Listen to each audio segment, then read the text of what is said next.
Masyarakat yang melanggar akan dikenakan sanksi. Dikarantina Seluruhnya lagi susah. Untuk itu jangan dibuat susah. Assalamualaikum.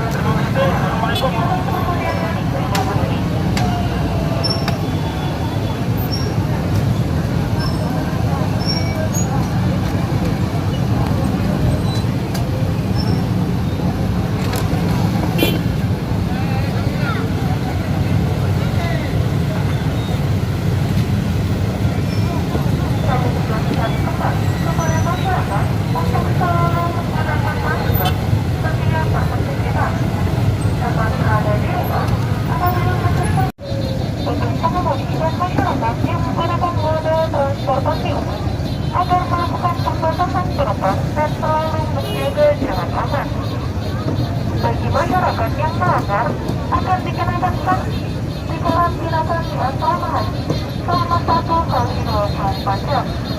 Mari bersama-sama kita putus rantai penyebaran virus corona. Atas perhatiannya, terima kasih.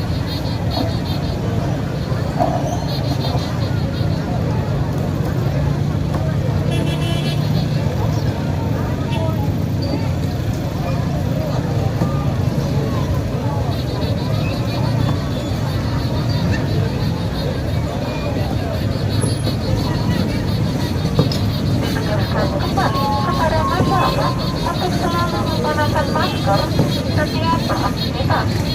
Tetap berada di rumah apabila terdesak dan harus keluar rumah agar menjaga jarak minimal 1 hingga 2 meter terhadap orang di sekitar. Hindari keramaian dan selalu jaga kesehatan mengurangi mencuci tangan. Untuk pengemudi dan masyarakat yang menggunakan moda transportasi umum agar melakukan